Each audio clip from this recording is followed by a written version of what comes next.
Hey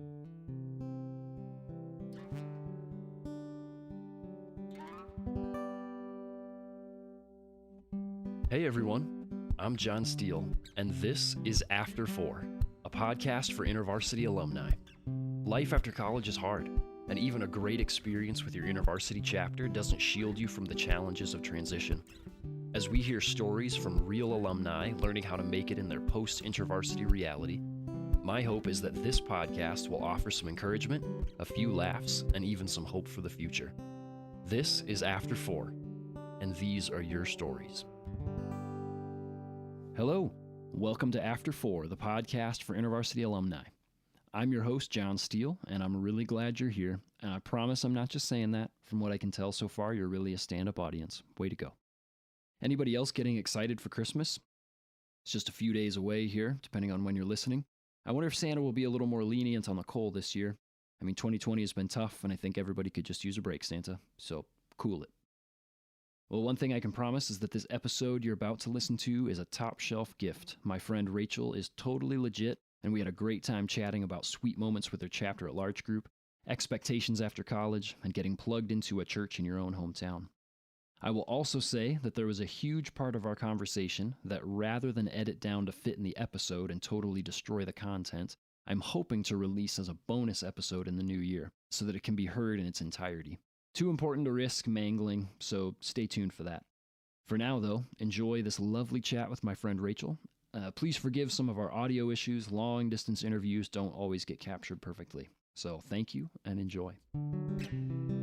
Hey, Rachel, welcome to the podcast. Thanks, I'm excited. I'm excited to hear some of your story and for you to be able to share what life has been like since moving on to the next phase of life after InterVarsity. But before we get into that, I'd like to spend some time in the past, some time looking at the good old days. So first, just tell us what school you went to and what year you graduated. I went to UW Eau Claire and I graduated in December of 2018. So coming up on 2 years here already. Yeah, crazy. As you think about 2 years, does it feel like, wow, it's already been 2 years or it's only been 2 years? That's a great question. I would definitely lean on the side of flown by. I graduated in December and then I got engaged. Is that right? Yeah, in January. Okay. And then we got married the following October.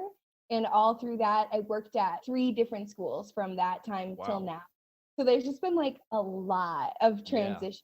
I actually like that. I think it's fun and I like change and keeping things moving. So Sure. that's been fine for me, but I think it definitely has flown by. It seems to me at one of our fall conferences that we led worship together, it was in the middle of a pretty tough season as far as one of these schools that you were working at was pretty challenging. So it hasn't all been roses and puppy dogs. No. Some of my professors came to observe and just decided that it wasn't a safe learning environment.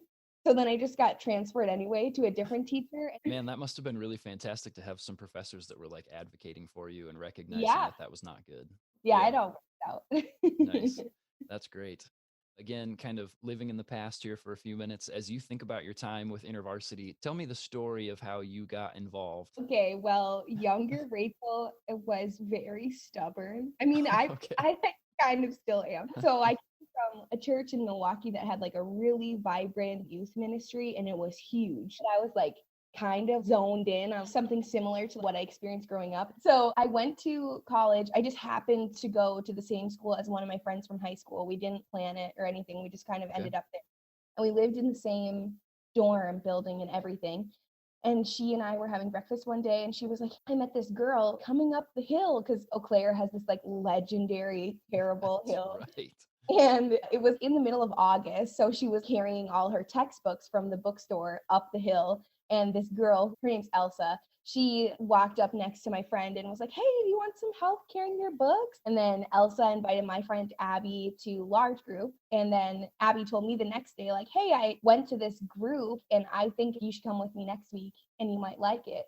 So I came And the worship team, I don't remember if it was specifically Rend Collective themed. There were like 3 guys on the stage playing metal trash cans for drum. And I was like, That's amazing. this is like so weird, but I'm into it.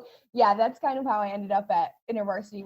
That's awesome. So not even necessarily like a direct experience that you had that got you plugged Mhm, in, but like a friend that mhm. had an experience and brought you along. So then as you progress a little bit in your story as a young InterVarsity student, are there any experiences that really stand out to you as particularly transformative or funny or like, man, this is just something that stands out to me as sort of a hallmark moment in my InterVarsity experience?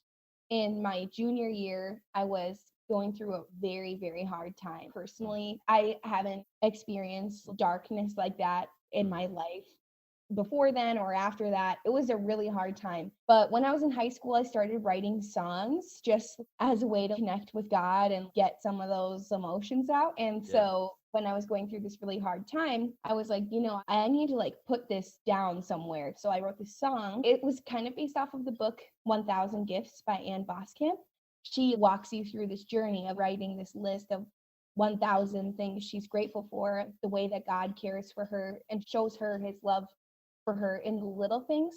So I started writing a song and Jenna Kaiser is involved. For some reason, the person who was supposed to speak at large group that night got sick and nobody else could cover for some reason. And Jenna was like, I feel like it would be really powerful if you shared, if you're comfortable, like a little bit about what's going on in your life. And I was like, I don't know how to talk about this. I could give you like a 5-minute little blurb, but I Yeah. can't give you a large group talk on this, but I did write the song. Like, do you want me to play it? And she was like, yes. So I talked a little bit about like what I was going through and I mean, just like speak plainly, like about depression and suicide and mental health. I know that it's easier for me to just pretend like I'm the happiest person in the room than to Mm, actually stand up here and tell you that I'm struggling. So yeah. here I am, I'm struggling, and then I like played this song and then I like stood up and I didn't know what else to do. So I just walked off the stage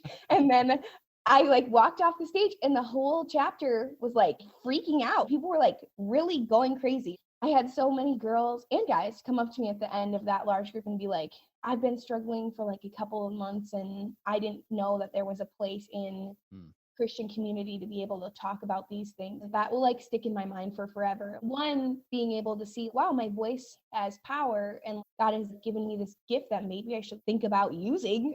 But also just to see, wow, this really is sad to me that mm. all of us are struggling, but also this is amazing because like I'm not alone. And I thought I really was just by myself in this. So that was like a really big moment for me too. That's fantastic. One, as a leader, to be able to be vulnerable and let people know that you experience real life things. Two, to have this prophetic sort of moment, having written these words that now you bring to this time and this place, and that people are like, wow, it feels like you're talking exactly about what's going on in my life. What an amazing experience. Yeah, and it was pretty cool because at that time, the Eau Claire chapter was like 250 people. To feel really connected in community to one another with that many different people, it was such a cool experience. Well, thanks a lot for sharing. Those are awesome stories. So let's fast forward to the end of your senior year. And as you are looking towards the next phase of life, I'd be interested to know what were your expectations going into this next stage? Yeah, I had a couple. So I knew that I definitely still wanted to work in urban education because I was working Okay. in a low income school in Milwaukee Public Schools and I loved it. It was just such a great experience. And I was like, wow, I think this is sort of what I'm supposed to do, at least for right now. I was graduating in December, so I knew I would have to like look for a sub Sure. position for spring semester and then start at the full-time position in the fall. But I was like, okay, I'm going to work at a school pretty similar to this one that I'm in. And I was thinking I was probably going to be getting married at some point. Okay. I didn't know when Jake was going to propose, but I was like, okay, we've talked about this quite a bit. So I think Right. that's. And when I was at Eau Claire, I studied in this undergraduate research program called the McNair program. That's a program for students of color and first Okay. generation college students that tries to give you the skills that you need to get into like a really good graduate school. So Sure. I was following the track that I was maybe going to apply to Stanford in California and like Nice. try to get into their program. Also in college, I lived in Guatemala for 4 months and Okay. I was a teacher there with a nonprofit organization in Guatemala City. And that was like, it was the best thing I've ever done in my whole life. So I was like, Yeah. well, I'm definitely going back Wow. there at some point. So I had big plans, lots to do.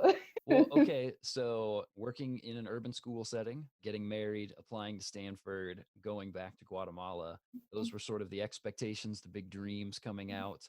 What's happened? What has life actually looked like? Well, turns out adult life is just a lot more regular and boring. Yes. Yeah. And also that just wasn't realistic, I guess. That's a lot to try to squeeze into my early 20s. So, working in an urban school, check, doing that. Okay. I love Doing it. that. Yeah, I'm actually working at the school I grew up at, which is a whole Oh, other thing. wow. It's amazing. I love it so much. But if you would have asked me when I graduated high school, are you coming back to Eastbrook Academy to work here? I would have been like, what? No. So that's been just another whole element, but I love it. I'm Wow. so So, happy to be there. so do you work with some people that were your teachers? Yeah. So I teach elementary and middle school Spanish, and Okay. she just retired. But through last year, my third grade teacher was still working there. So she would walk her kids to my classroom and drop them off, and I would be like, "Hi, Mrs. Gruber." Wow. So I am doing that, and definitely feels like that's the place that the Lord has me right now. It's been amazing. I worked there last year and this year, and then I got married, so that Okay. was the check. Wow, two for two. Okay. And then obviously COVID puts a damper on everything. So I Yeah. haven't been able to go back to Guatemala yet, but I do have plans to go Okay. there, hopefully in like Nice. the next 3 years for a summer or a couple of months. And then Stanford/graduate school, don't know. I definitely want to do it someday, but when you get married, that other person also has dreams. So Okay. like figure out our plan together, and college is expensive. Okay, so there's a couple of things that come out of that for me. Let's start with you and your husband. How has early married life been? So let's see. We got married in October of 2019. So we had a solid 5 months Yeah, before the country shut down. And that's then right. we Wow. live in like a teeny tiny 1 bedroom apartment in Milwaukee on the east side. And honestly, I can say my parents and his parents were super supportive, and I'm very grateful for that. But we did have quite a few people in our lives say, "You guys are so young. Like, do you even know if this is what you really want?" Or like, we didn't live together before we got married. And so Right. a lot of his extended family was like, "You don't even know if you're going to like any of this, because living together is the trial run for Hmm. marriage." And I was like, well, I don't know. I guess I'm just going in blind and like Yeah. hope it works out. So unlike how a lot of people reacted, I was sort of expecting it to be very hard. Hmm.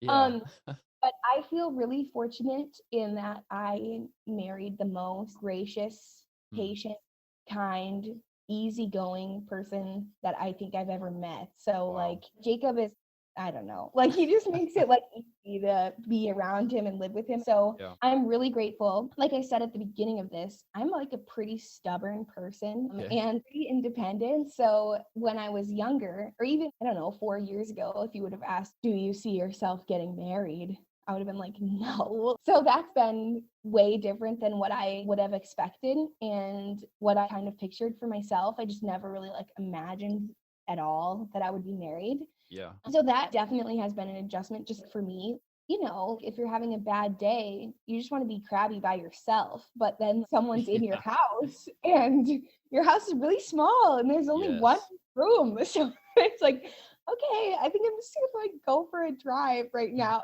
Right. So Oh that's been gosh. like, I think has been probably like the most difficult part for me, learning to like say this is what I need or apologize when I don't do that, and then I'm like a Yeah. big jerk. Does that answer your question? Definitely. I've recognized what out of whack expectations I went into marriage with.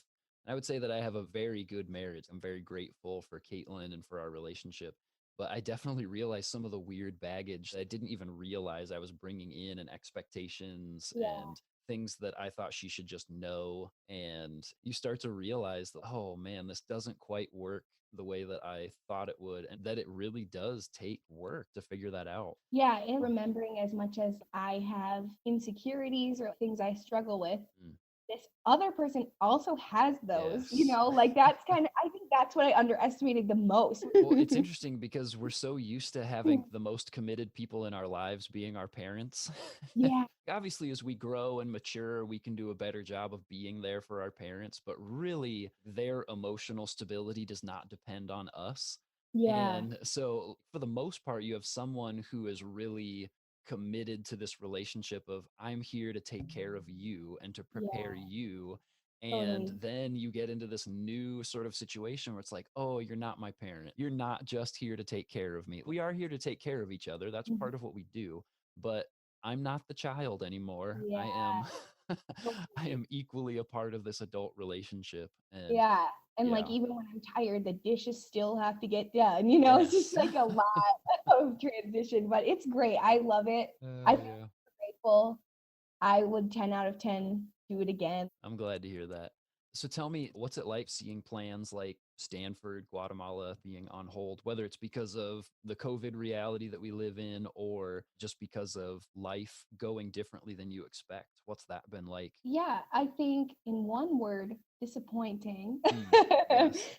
Not even necessarily just because of myself or feeling like I had all these big plans and now I'm not doing them as I failed, more like because both of those things were fueled by the change that I want to make in the world. Yeah. In Guatemala, especially, I just watched all the facets of what I'm naturally gifted at or what I've worked really hard for, as a teacher, but also Mhm. as someone who speaks Spanish and loves kids and just a lot of things kind of come together in one. And I was like, whoa, this is amazing how almost efficiently things can come together Yeah. here because of these unique things that kind of make up who I am. All of those things feel like, shoot, I could be making a bigger impact if I have figured out a way to like make these things happen. But when I take a step back and think about the kids I work with now and the relationships that I've been able to build over the last 2 years, I cannot imagine my life without those kids. And Mm.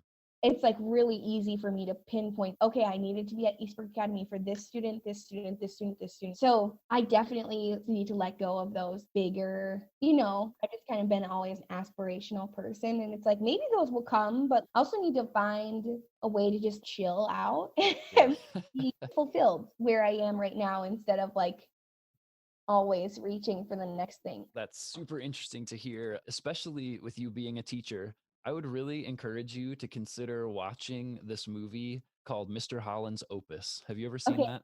no, I'm writing it down. It's about this musician takes a little bit of time to work at a school so that he can make some money and have some free time to work on his craft.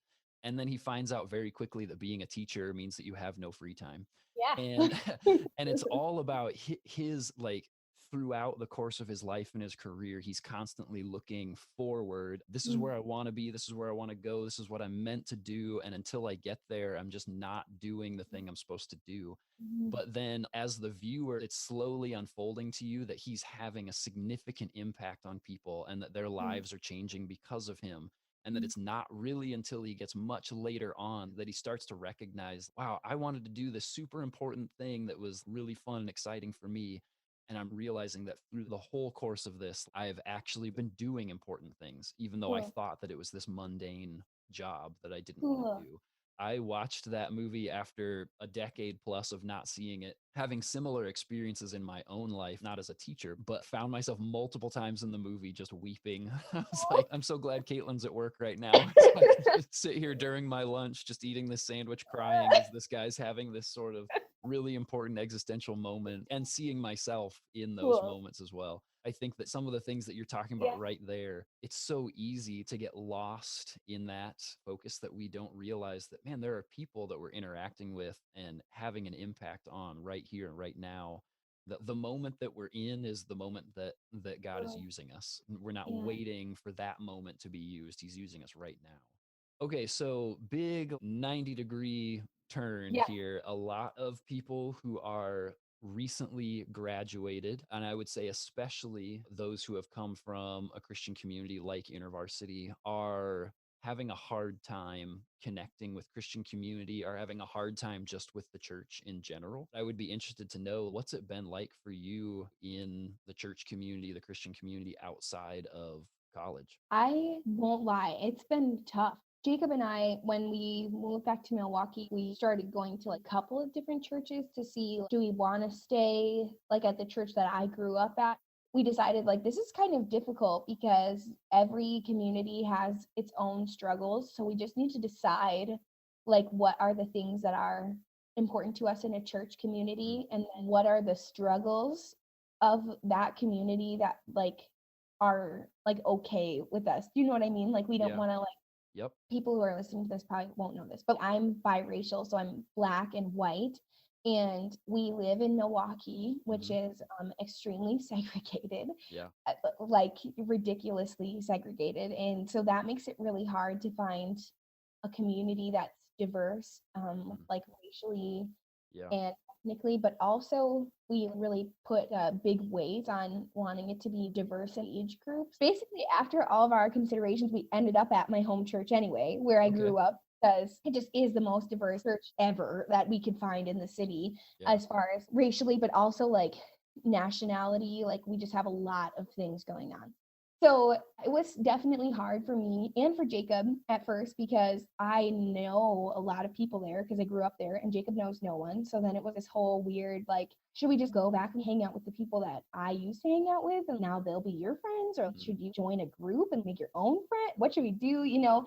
And then COVID happened. So then I mean, did church at home for a while, but we both definitely have had quite a few conversations, especially throughout the summer, of like, okay, we got married and we said that we were going to like serve the Lord together in mm, our marriage. yeah. But we don't know like actually what that looks like. That sounds nice, but then Yeah. if someone, okay, how do you do that? It's like, I don't know. Like, that mean like we pray before every meal? Is that it? You know, Yeah. so right around this time that we were feeling this, a pastor at our church emailed me and said, hey, I am trying to get a new small group started with young people who are either about to get married or recently married within like the Mm. last 5 years.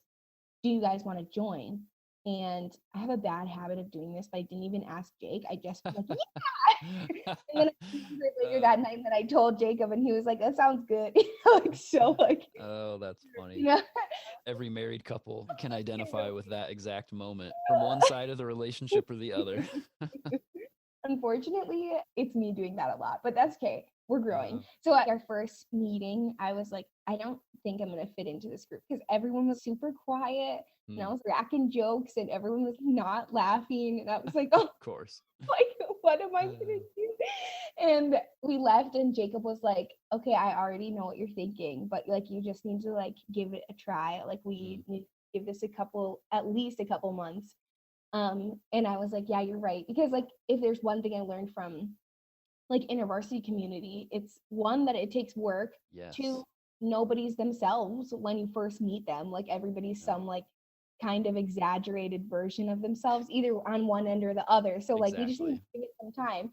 So we've been meeting with this group of young people, and I'm really grateful because I don't know any of them. Like I didn't know any of them before. So that's Yeah. been really cool. And the other thing is, we actually are pretty lucky that quite a few of our friends from Eau Claire University moved also back to Milwaukee, kind of Oh, like wow. just by chance.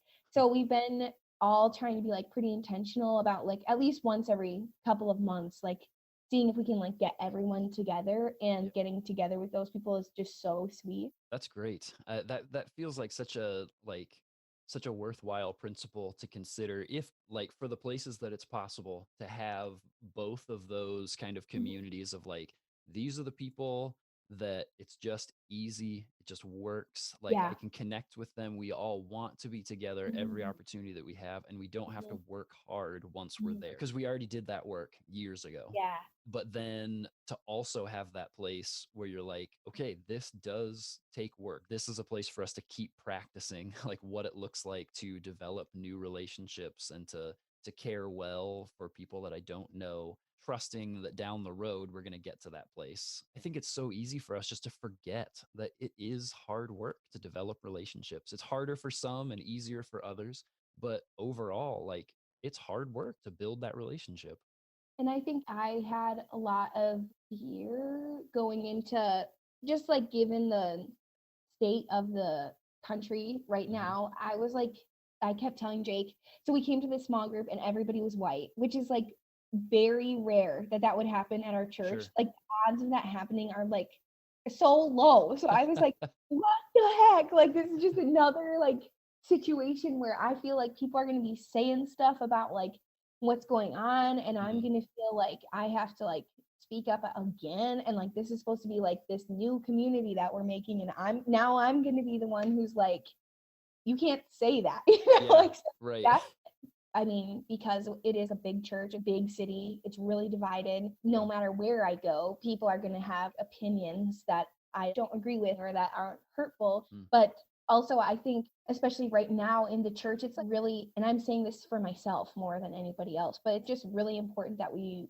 learn how to continue to work with one another, even in those moments of like, I cannot believe that you actually think that. You know, the enemy wants to use that divisiveness to like separate us. That's what is the goal, you know, Yeah. and he's probably having a great time because that's probably really easy to do now. All someone needs to do is say one inflammatory phrase and then half the people could be like, I'm out, you know. Yep. So, and nothing like that has happened at our Bible study. Actually, I've been surprised the other way from most of the people. So I just think that that's a really unique area for anyone who's going to be leaving college in the next little bit here. Sorry if we went off track here a little. No, this is good. I mean, Rachel, this is part of your story. And the hope for this space is for people to be able to tell their story. Thank you for sharing that. It's cool to hear about this opportunity for you to step into this group that simultaneously is super young, which you didn't want to have in your church community, and is not diverse, which is also what you didn't want to have in your church community. But that here maybe you're sensing an invitation of this is an opportunity for us to be a part of developing the change that we want to see happening. Yeah. And what an opportunity for you to be able to be there ready for when the next person or couple of color come Yeah. into that Yeah. community, that you can be there ready to receive them with open Yeah. arms and say, I've been waiting for you. I'm so excited for you to be here. And we as a community are ready and excited for you to be here. So you've had all of these things going on, all of these different experiences. If you could talk to somebody who is about to graduate, who's stepping into this whole new world, what do they need to know? I would say, especially if you're coming from the InterVarsity community, they do such a great job of helping build rhythms into Mm. your college life that naturally allow space for you to commune with God if you take them, to study the word and to be quiet before the Lord and like hear from him and just spend time with him. None of those are there when you graduate. All of those things are so important and I didn't have this realization until a few months ago because when I Mm. first got out of InterVarsity I was really doing a lot in that Yeah. ministry, so Yes. just leading worship and helping lead a study, there was a lot going on and I loved it, but I also was almost relieved like I'm going to take a little break now. That was just so much on top of everything I was doing for school, but I didn't realize how much I needed those systems Hmm. because I journal to pray and looking back at journals from even just like my last year of college or from my first year or anything, I had this experience this year of feeling like, whoa, I don't know what the word is, but I was really into this and what is going on. I feel like I don't talk to God that way Mm. anymore.